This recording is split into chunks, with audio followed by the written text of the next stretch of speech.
নমস্কাৰ বন্ধু বান্ধৱীসকল এইবাৰৰ নতুন বছৰটি মই এনেদৰে আৰম্ভণি কৰিছোঁ আজি ৰাতিপুৱা ফুলৰ বেপাৰীজন আহিছিলে আৰু মই এনেকৈ কেইটামান পুলি ৰাখিলোঁ এয়া মই মাক নতুন বছৰৰ গিফ্ট হিচাপে দিলোঁ আচলতে মই প্ৰত্যেক বছৰেই এনেদৰে এটা বা দুটা মই দিওঁ মাক যোৱা বছৰ মাৰ বেয়া অৱস্থাটোৰ কাৰণে এইবোৰ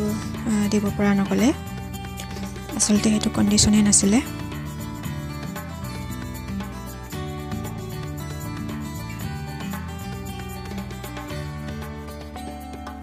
মায়ে ফুলখিনি দেখি খুব ভাল পাইছে আৰু এয়া নাৰ্জি দুবিধ ৰাখিছোঁ কমন কালাৰ কেইটা ৰাখা নাই মই আপোনালোকৰ নতুন বছৰটো কেনেকুৱা চলিছে বাৰু ভালেই হ'ব নিশ্চয় আৰু এইটো মোৰ খুব বহুদিনীয়া এটা হেঁপাহ আছিলে ৰাখাৰ আপোনালোকে বহুতেই চিনি পায় আৰু বহুতে হয়তো চিনি নাপাবও পাৰে এইবাৰ এয়া ৰাখি দিলোঁ ভালকৈ থাকিলেই হ'ল আৰু ওপৰৰ চটখনো অলপ ঠিক কৰি পেলালোঁ আৰু কিছুমান আছে ঠিক কৰিবলগীয়া সেইখিনি কৰিমগৈ আৰু লাহে লাহে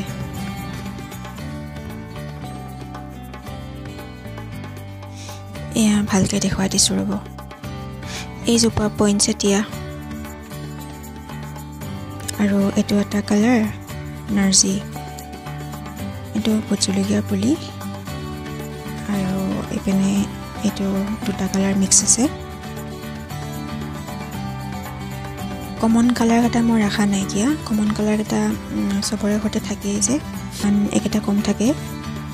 সেই এইকেইটাকে ৰাখিলোঁ এবাৰ ভাল লাগিছেনে বাৰু আৰু ভোট জলকীয়াটোৰ বাহিৰে ইহঁত গোটেইকেইটাকে ছেট কৰি দিলোঁ আজি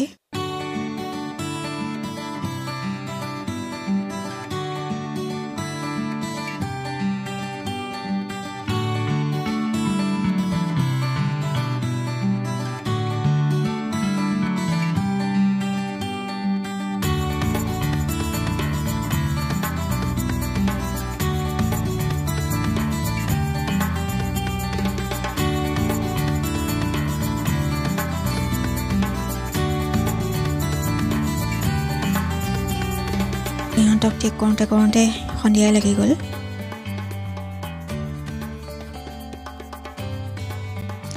আৰু এইফালে এয়া মই বেঙেনা কথা কৈছিলোঁ যে এয়া দেখিছে নতুন বছৰত এনেকৈ কোনে বেঙেনা দিয়ে বাৰু বেঙেনা পুলিটো মানে ইয়াৰ কেছ এটা আছে মই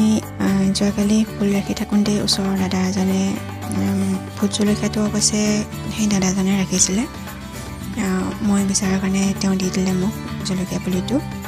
আৰু লগতে মানে এই বেঙেনা পুলিটো তেওঁৱে ৰাখিছিলে তাৰপিছতে কি হ'লগৈ যোৱা সময়ত কৈ গ'ল কি মাইনা এতিয়া বৰ্তমান তোমাৰ ঘৰতে ৰাখি দিয়া মই আহি আছোঁ উভতি আহি লৈ গৈ আছোঁ বুলি ক'লে হয় কিন্তু আজি এতিয়া 2 দিন হ'ল এতিয়ালৈকে নিবলৈ অহা নাইকিয়া এয়াই হৈছে মোৰ মানে বছৰটোৰ বেঙেনা আৰু এইটো ভোট জলকীয়াৰ পুলিটো ইয়াক মই পাছত ভালদৰে ঠিক কৰি দিম আৰু এইফালে মাৰ ডাইপাৰখিনি আহি গৈছে আজি আৰু মই গ'লোঁ অলপ ডক্টৰৰ ওচৰলৈ মাৰ ৰিপৰ্টবোৰ দেখুৱাবলগীয়া হৈ আছিলে আৰু দুটামান কথাও আলোচনা কৰিবলগীয়া হৈ আছিলে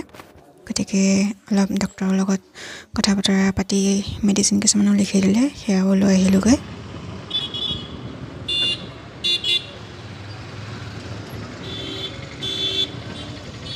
আৰু এই কামবোৰ কৰি মই দৌৰাদৌৰিকৈ আকৌ আহি গ'লোঁ ঘৰলৈ আৰু এয়া আমাৰ কলঙৰ 2টা পাৰে এতিয়া ধুনীয়াকৈ সজাই তুলিছে আগতকৈ দেখিবলৈ বৰ ভাল লগা হৈছে আৰু এনেকৈ কথা পাতিয়ে ঘৰ পালোহি শেষত সকলোকে নৱবৰ্ষৰ শুভেচ্ছা জনাই আজিলৈ বিদায় লৈছোঁ দেই